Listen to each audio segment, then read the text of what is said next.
సూర్యాపేటలో ఘోర రోడ్డు ప్రమాదం జరిగింది. దీనికి సంబంధించిన బ్రేకింగ్ మనం చూస్తూ ఉన్నాము. ఐరన్ రాడ్ లోడ్ కంటైనర్ తో వెనక నుంచి ప్రైవేట్ ట్రావెల్స్ బస్సు ఢీకొట్టింది. ఈ ప్రమాదంలో 6గురు మృతి చెందారు. మృతుల్లో 5గురు మహిళలు ఉన్నారు. మరో 20 మందికి తీవ్రంగా గాయాలయ్యాయి. వెంటనే వాళ్ళందరినీ హాస్పిటల్కి తరలించారు. కోదాడ మండలం వారకుంట దగ్గర ఈ ఘటన జరిగింది. ప్రమాద సమయంలో బస్సులో 42 మంది ఉన్నారు.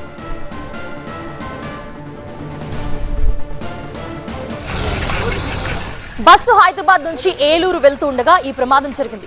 కంటైనర్లోని ఐరన్ రాడ్స్ బస్సులోకి గుచ్చుకుపోవడంతో ప్రమాద తీవ్రత మరింత పెరిగిపోయింది. పోలీసులు బస్సులో చిక్కుకున్న వాళ్ళందరినీ కూడా గంటకి పైగా రెస్క్యూ చేసి బయటికి తీశారు. ఇదే అంశానికి సంబంధించి మరిన్ని అప్డేట్స్ అందించడానికి మా కరెస్పాండెంట్ శ్రీధర్ అక్కడ అందుబాటులో ఉన్నారు. శ్రీధర్, అక్కడ సిచ్యువేషన్ ఎలా ఉంది? బస్సులో ఉన్న మిగతా వాళ్ళ పరిస్థితి ఏంటి? అసలు ఈ ప్రమాదానికి రీజన్ ఏంటి?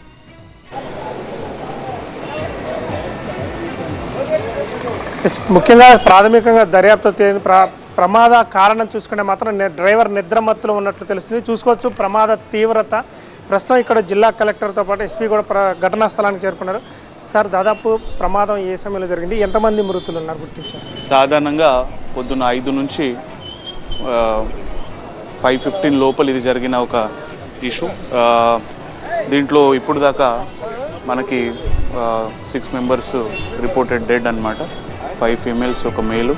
అదేవిధంగా 14 మెంబర్స్ హాస్పిటలైజ్డ్ అయ్యారు. అక్కడ నుంచి కొంతమంది ప్రిలిమినరీ స్టాబిలైజేషన్ ట్రీట్మెంట్ ఇచ్చిన తర్వాత కొంతమంది రెఫరల్ కూడా చేయడం జరిగింది. ప్రమాదానికి ప్రాథమిక కారణం ఏంటి?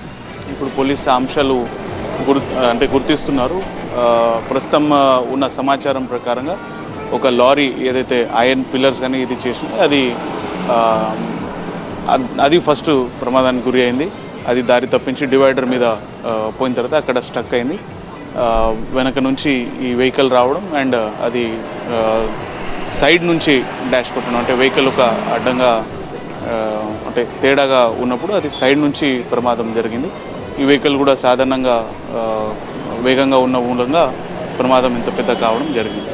తరచూ ఈ ట్రావెల్ బస్సులు ప్రమాదాలు జరుగుతూనే ఉన్నాయి సార్. ఎన్నిసార్లు యాక్సిడెంట్ జరిగినా కానీ డ్రైవర్లు అతి వేగంగా పోతున్నారు. అంటే వీటి మీద ట్రావెల్స్ మీద ఏమైనా యాక్షన్ తీసుకునే అవకాశం ఉంది? ముఖ్యంగా ఈ హైవే రోడ్డు మీద, కోదాడ హైవే రోడ్డు మీద గతంలో చాలాసార్లు జరిగింది. మనం వివిధ స్థాయిలో, అదేవిధంగా వివిధ ఇన్స్టిట్యూషన్స్ పరంగా, అది పోలీస్ కావచ్చు, మిగతా అది మనం ఆ చర్యలు రెగ్యులర్గా తీసుకుంటాం. ఈరోజు ఈ సమయం మనం ప్రత్యేకంగా ట్రీట్మెంట్ అండ్ పేషెంట్స్, అదేవిధంగా ఎవరైతే కాలం అయ్యారో వాళ్ళకి సంబంధించిన గుర్తింపు, మిగతా అంశాలు చూస్తూ ఉన్నాం. చూసుకోవచ్చు ప్రమాద తీవ్రత చూసుకుంటే మాత్రం భీత వాతావరణం కనిపిస్తుంది. మొత్తం కూడా ఈ బస్సు చూసుకుంటే మాత్రం రక్త మరకలు మొత్తం కూడా బస్సు మీద ఉన్నాయి. అదేవిధంగా బస్సు దీనికి ముందు ఒక DCM అంటే వెహికల్కి యాక్సిడెంట్ ప్రమాదానికి గురైంది. దానికి ఈ బస్సు వచ్చి వెనక నుంచి గుద్దిందని మాత్రం జిల్లా కలెక్టర్ చెప్తున్నారు. ప్రమాద తీవ్రత కూడా చాలా ఎక్కువగా ఉంది. బస్సులో చూసుకోవచ్చు సీట్లు మొత్తం కూడా నుజ్జు అయిపోయింటే బస్సు దాదాపుగా సగం వరకు DCM వాహనానికి గుద్దుకుందని మాత్రం ఇక్కడ ఉన్నటువంటి ప్రత్యక్ష సాక్షులు కూడా అంటున్నారు.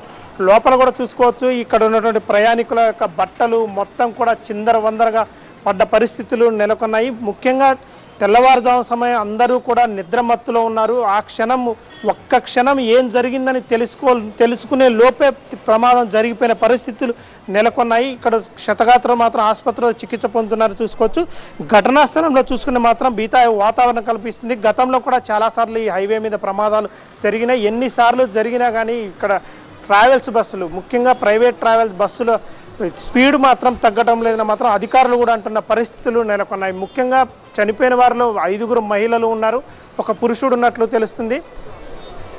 అదేవిధంగా ప్రమాదానికి గాయపడ్డ వారు కూడా చాలామంది కూడా చికిత్స పొందుతున్నారు. వాటిలో కూడా ముఖ్యంగా ఇటు మొత్తం కూడా అంటే బస్సు హైదరాబాద్ నుంచి ఏలూరు వస్తుంది కాబట్టి మొత్తం కూడా ఎక్కువగా కృష్ణా పశ్చిమ గోదావరి జిల్లా వల్ల ఎక్కువ ఉన్నట్లు మాత్రం ప్రాథమికంగా తెలుస్తుంది. బస్సు మొత్తం కూడా దాదాపు చివరి వరకు కూడా అద్దాలు మొత్తం కూడా పగిలిపోయిన పరిస్థితి నెలకొంది. ఇక్కడ ఎమర్జెన్సీ ఎగ్జిట్ ఉంది. ఈ ఎమర్జెన్సీ ఎగ్జిట్ నుంచి కూడా ఇక్కడ నుంచి ప్యాసింజర్ బయటకు వచ్చినట్లు మాత్రం తెలుస్తుంది. మొత్తం కూడా అద్దాలు బస్సు లోపల చూసుకుంటే మాత్రం అద్దాలు పూర్తిగా పగిలిపోయి అక్కడ ఉన్నటువంటి ప్రయాణికుల మీద పడ్డాయని మాత్రం ఇక్కడ ప్రత్యక్ష సాక్షులు అంటున్నారు. బస్సు ఆ సమయంలో దాదాపు చాలా స్పీడ్తో ఉన్నది. ఆ స్పీడ్ కారణంగా అతివేగంతో పాటు డ్రైవర్ కొంత నిద్రమత్తు కారణంగానే ప్రమాదం జరిగిందని మాత్రం ఇక్కడ ఉన్నటువంటి ప్రత్యక్ష సాక్షులు అంటున్నారు. Right, thanks for the update Sridhar. Overall గా చూస్తే ఈ బస్సు ప్రమాదానికి, ఇంత ఘోర ప్రమాదానికి జరగడం కారణం మాత్రం డ్రైవర్ నిద్రమత్తు, అతి వేగం, ఈ రెండే ప్రధాన కారణంగా జిల్లా ఎస్పీ కూడా చెప్తున్నారు.